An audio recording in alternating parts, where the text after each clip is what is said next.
আসসালামু আলাইকুম সুপ্রিয় দর্শক, আজ আপনাদের সাথে মাছের ডিম ভুনার খুবই সুস্বাদু একটি রেসিপি শেয়ার করব। মাছের ডিম আমি চিচিঙ্গা দিয়ে ভুনা করব। চিচিঙ্গা দিয়ে মাছের ডিম ভুনা করলে কিন্তু এটা খেতে অন্যরকম একটা টেস্ট হয়। আমার পুরো রেসিপি ফলো করে যে কোনো বড় মাছের ডিম যদি এইভাবে ভুনা করেন, দেখবেন পরিবারের সবাই খুব পছন্দ করবে। সেজন্য আপনারা অবশ্যই পুরো ভিডিওটি শুরু থেকে শেষ পর্যন্ত দেখবেন। আশা করছি আজকের রেসিপি আপনাদের কাছে ভালো লাগবে। এর জন্য আমি এখানে প্রায় হাফ কেজি পরিমাণ বড় মাছের ডিম নিয়েছি। আপনারা এখানে যে কোনো মাছের ডিম নিতে পারেন। এই ডিমের উপরের পাতলা চামড়া ছাড়িয়ে এর ভেতরের রগগুলো ছাড়িয়ে নিয়েছি। এরপর আমি এই ডিমগুলোকে ধুয়ে এগুলো ছোট ছোট করে কেটে নিয়েছি। এরপর এখানে মাঝারি সাইজের 3টি চিচিঙ্গা নিয়েছি। আমি একটা চিচিঙ্গা হাতে নিয়ে এর উপরের পাতলা খোসাটা ছাড়িয়ে নিব। চিচিঙ্গাগুলোর উপরের পাতলা চামড়াটা ছাড়িয়ে নেওয়ার পর আমি এগুলো ভালোভাবে ধুয়ে নিব। এরপর আমি এগুলো কাটতে চলে যাব। আমি প্রথমেই চিচিঙ্গার মাঝখানে একটা ফালি করে নিব।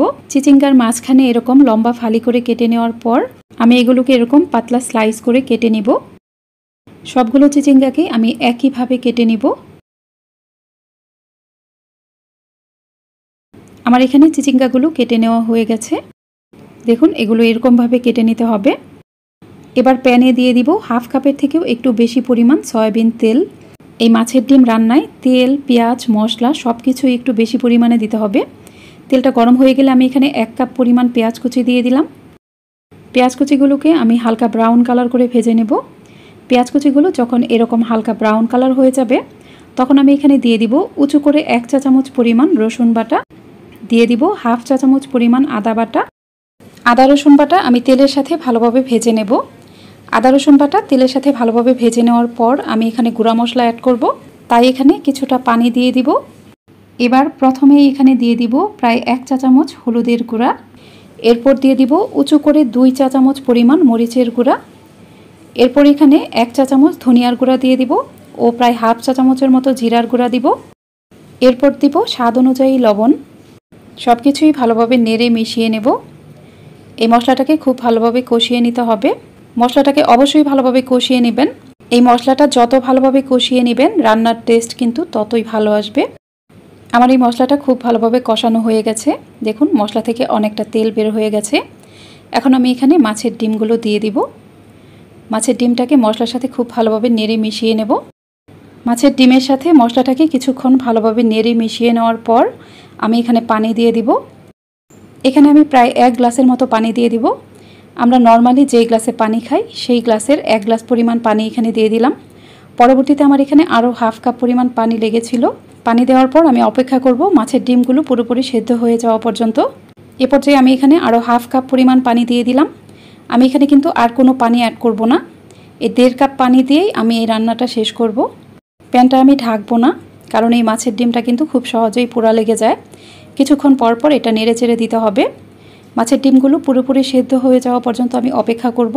এ পর্যায়ে দেখুন এই ডিমগুলো কিন্তু একদমই সেদ্ধ হয়ে গেছে। আর এখানে পানিটাও কিন্তু অনেকটা শুকিয়ে গেছে। এরকম সামান্য কিছুটা পানি অবশিষ্ট থাকা অবস্থায় আমি এখানে কেটে নেওয়া চিচিঙ্গাগুলো দিয়ে দিব। এখানে অনেক বেশি পানি থাকা অবস্থায় কিন্তু এখানে চিচিঙ্গাগুলো দিবেন না। চিচিঙ্গাগুলো বেশি পানি থাকা অবস্থায় দিলে এগুলোর কালার নষ্ট হয়ে যাবে এবং চিচিঙ্গাগুলো ওভারকুক হয়ে যাবে। সামান্য একটু পানি থাকা অবস্থায় এখানে চিচিঙ্গাগুলো দিতে হবে, কারণ এই চিচিঙ্গা থেকেও কিন্তু অনেকটা পানি বের হয়ে আসবে। চিচিঙ্গা থেকে বের হওয়া পানি দিয়েই কিন্তু এটা রান্না হয়ে যাবে। সেক্ষেত্রে চিচিঙ্গাগুলোর কালারও চেঞ্জ হবে না এবং এই মাছের ডিমটা পারফেক্টভাবে রান্না হয়ে যাবে। ভালোভাবে নেড়ে মিশিয়ে নেওয়ার পর আমি প্যানটা ঢেকে দিব। প্রায় 3 থেকে 4 মিনিট পর ঢাকনাটা খুলে নিলাম। দেখুন চিচিঙ্গা থেকে কিন্তু অনেকটা পানি বের হয়েছে। আর এই তরকারিটা একটু পরপর নেড়ে দিতে হবে, না হলে এটা নিচে পোড়া লেগে যেতে পারে। সব কিছুই ভালোভাবে নেড়ে দেওয়ার পর প্যানটা আবারও ঢেকে দিব।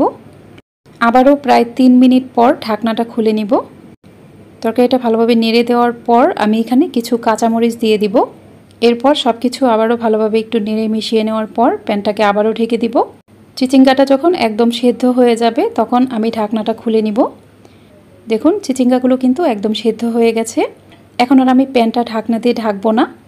ঢাকনা খুলেই আমি এই রান্নাটা শেষ করব। কিছুক্ষণ নেড়ে নেওয়ার পর দেখুন এর থেকে তেলটা কিন্তু বের হয়ে গেছে। তার মানে আমার রান্নাটা হয়ে গেছে। এই তরকারিটা অবশ্যই এরকম ভুনা ভুনা করেই নামাবেন। এখানে কিন্তু ঝোল থাকা যাবে না, তাহলে রান্নাটা খেতে ভালো লাগবে না।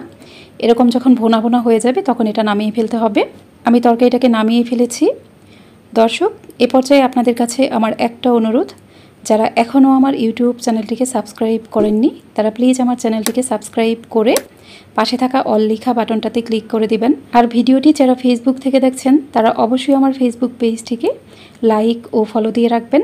আজ তাহলে এ পর্যন্তই। এরপর আবারও হাজির হব আরও সহজ ও নতুন কোনো রেসিপি নিয়ে। সে পর্যন্ত সবাই অনেক বেশি ভালো থাকবেন। আল্লাহ হাফেজ।